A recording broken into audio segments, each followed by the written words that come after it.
What is up, denizens of the interwebs? It's Chaz here coming at you another video, and this time it looks like we're talking about a bit of a crisis going on with anime in the UN, as their Committee on the Elimination of Discrimination Against Women has reportedly put pressures on Japan to try to censor anime and manga to remove a bunch of the victimization against women. There isn't a whole lot of information about this, so I had to rely on Yellow Flash, Hail Yellow Flash, to find a web article about this coming from Niche Gamer, which is just reporting on the tweet over at Twitter, so I'll mostly just be covering Savvy's tweet. But like, subscribe, and let's get into this. So coming over from Niche Gamer, UN Committee criticizes Japanese media may incite violence against women and girls. And most of this information is coming from the free speech advocate and politician Yamato Taro, who Niche Gamer had previously reported on as the otaku politician, whose main stance was ending hentai and pornography censorship throughout Japan. He confirms that the Japanese Cabinet Office of Gender Equality Bureau and the Ministry of Foreign Affairs confirmed to the contents of their meeting with the CEDAW, the Committee on the Elimination of Discrimination Against Women. However, he says that nothing further was said about the current state of the Japanese media. And thankfully, the Japanese government has been slow to respond to external pressure when it comes to censorship of Japanese media, although the same cannot be said for its corporations, with a lot of actions from Bandai Namco, Nintendo, Sega, and a ton of other games that are just censoring their product for when they get posted to the American audience, but putting that censorship in the Japanese version as well. But for the time being, free speech remains enshrined in Japanese law, with a few exceptions. And here's a translated version that using Twitter's translation system. On October 29th, the Committee of the Elimination of Discrimination Against Women, CEDAW, published its concluding observations on Japan's 9th periodic report. This was prepared following a face-to-face review of the 9th report on the implementation of the Convention on the Elimination of All Forms of Discrimination Against Women, which was held on October 17th. You know, if your main goal is to eliminate all discrimination and violence against women, maybe you shouldn't be looking at Japan, but maybe you should be looking at a couple countries a little bit closer to the equator. In this final opinion, concerns were expressed that pornography, video games, manga, and other animated products may incite violence against women and girls based on gender or sexual orientation. It further recommended effectively implementing existing legal measures and monitoring programs to address the production and distribution of pornography, video games, and animation products that reinforce discriminatory gender stereotypes and reinforce sexual violence against women and girls. Oh hey, Orwellian censorship. Exactly what we wanted. However, the government, the Cabinet Office of Gender Equality Bureau, and the Ministry of Foreign Affairs has confirmed that the content of the face-to-face screening, but no questions were asked about manga, anime, and games. Despite not being checked during the face-to-face screening, the company expressed its concerns. This one-sided content denies the freedom of expression in manga, anime, and games, and calls for them to be cornered through legal action and surveillance, which is extremely unjust. We will consider requesting that the sources and grounds be disclosed, and also requesting a retraction if this is not possible. Now, thankfully, the person who brought most of this to light was Madam Savvy, but before I get to that, I just want to put out this one really funny image. This was the only other post other than Madam Savvy's I could find talking about this. And the one thing that I find really funny, well, let's just translate it real quick. In a recent report, the UN stated that media such as manga, anime, and video games are reinforcing patriarchal attitudes and sexist. Do you agree? I just find it funny that literally every post is in Spanish. And not just on this post. Looking up UN anime or United Nations anime, every single post was in Spanish. As we all know, they all love their Goku, they all love their anime, so I can't fault them for that one. But Madam Savvy had a masterclass of response where she broke it down in a surprisingly competent way, given Madam Savvy. Hail Madam Savvy. The war on censorship and protecting creative freedom is only beginning. And of course, as we all know, for those of you who don't know, Madam Savvy's big deal on Instagram recently has been non-stop going after censorship wherever she sees it. Most recently with the new Sonic game coming out and calling all that out, and any other kind of censorship, because let's be honest, there is never a justification for censorship. Even if you oppose what was in the game, censorship is never the correct answer and is never the right way of managing that content. The UN asserting pornography, anime, manga, fiction is all harmful on the basis of gender stereotypes. Not only does it deny agency to those who wish to create, it denies agency to women to create the very same stories they would dare to find problematic. And that's exactly the thing. A majority of these people who create these problematic materials are women. Look at Madam Savvy herself. She constantly is drawing softcore porn. That's a major part of her brand. A lot of these people are going out and they're making the problematic material that supposedly is oppressing them. Because these aren't being held by women creatives, these are being held by creatively bankrupt people who are angry that someone else is having fun. The UN is exporting draconian beliefs to Japan and demanding the stifling of creativity. No such proof of these claims exists, just as video games never increase violence in anyone.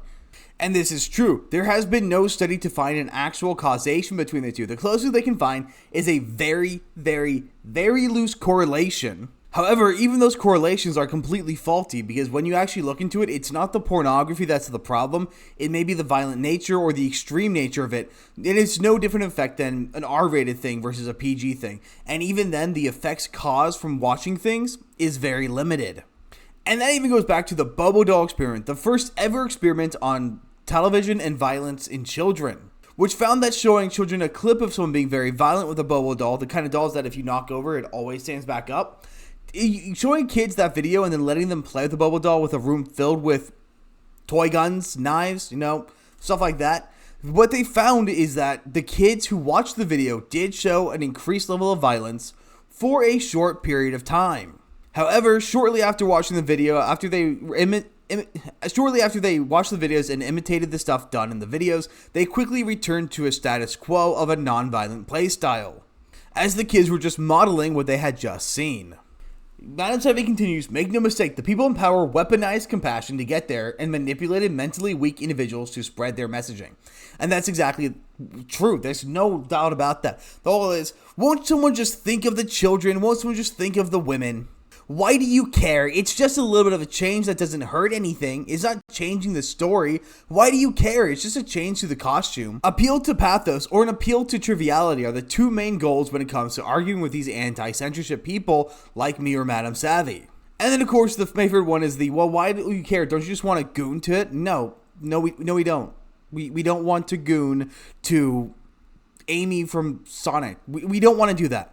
As no one, that's not the goal of this. And of course, for the porn, the point there is actually to do that, but that's the point of it.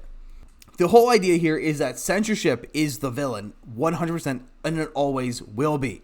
She continues on, the people in power want absolute control. Why use words like bad when good exists? The rabbit hole continues to go so much deeper. If you'll recall my thread, which I will link below on the EGRN, they have ties to some of the most powerful think tanks and policymakers in the world. And for what? So no one gets their fifis hurt? I don't know what this garbage is, but we must do something.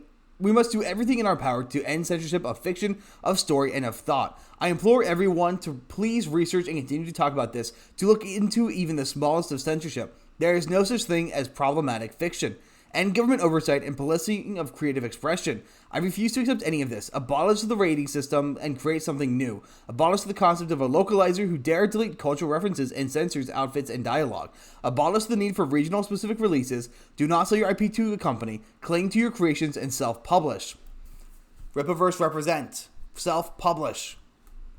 Or let Ripaverse publish for you if you're Yellow Flash or Drunk 3PO. And the entire point behind the idea of we must do everything in our power to end censorship of fiction, of story, and of thought, it goes back to this core idea that culture is downstream of media. What we watch enforces what we believe. What we believe enforces what we do. So the media we watch and engage in is the most imperative thing to a young developing mind. If you tell everyone that someone is evil through the media, they will believe you. If you tell someone they're evil through the media, eventually they will believe you. And that's where you got to really be thankful that Donald Trump isn't doing a lot more things. And then to the idea of problematic fiction, Savvy is once again correct. There is no such thing as problematic fiction. Do you know what problematic fiction is? It's a learning opportunity. There are things that I think should never be read, like some of those gay books that were being banned by the Don't Say Gay bill.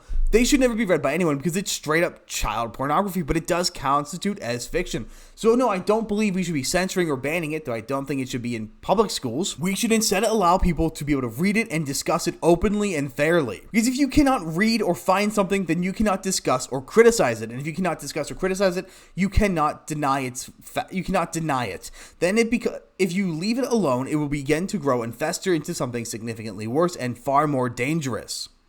And that was one of the big issues when censorship was really rampant on Twitter before Elon Musk turned it into X, because all they did is they created the echo chambers they claimed to be preventing. Thankfully, once those echo chambers reached the general population of people who would normally have had support of those echo chambers, they were quickly to stomp them out because they saw what breeding grounds of absolute chaos they had become. Censorship is never okay. If you censor a movie or a TV show, all you're doing is you're hiding what's wrong with it instead of allowing people to engage with it. If you're censoring it because you disagree with it integrally, but you know that culture doesn't, you're only going to embolden those you are censoring and possibly even lead them to violence. What the liberals like to call the most dangerous day, January 6th, would never have happened if it wasn't for the overreach of media censorship. And when it comes to Japan, this is no different. Do not bow, do not kowtow, ignore these motherfuckers. Do not listen to them. The UN is a corrupt organization, and they have always been a corrupt organization. In all honesty, what I think needs to happen is the US needs to leave it and pull all of its funding, because without us, the UN just collapses. We are their cash cow, their money bags little bitch. And we will not stand for this kind of draconian control, as Madame Savvy had worded it. Though this isn't the only weird thing regarding anime, and this is much smaller, but Pope Francis has now fully endorsed anime, as they've announced their new mascot for the year 2025, an anime girl named Lucha, which means light, which is being done to hopefully try to appeal to a bunch of young people to try to get them to join Catholicism, which I guess we do need a way to get a lot of the youth who should be following religion back into it, because culture right now is opposing that idea. And as you all know, I'm not religious, but I do think there is a place for religion, particularly for those who are not capable of thinking much about things for themselves. And remember, censorship is always wrong. No matter the reason, it's wrong. Instead of censoring it, allow for people to engage with discussion as to why you want it censored. Do not censor, ever. Let me know in the comments what you think about this, what you think about the censorship. Do you think censorship is actually going to start impacting anime at the Japanese level? Do you think this Catholic mascot means anything? And I will see you guys on the next one.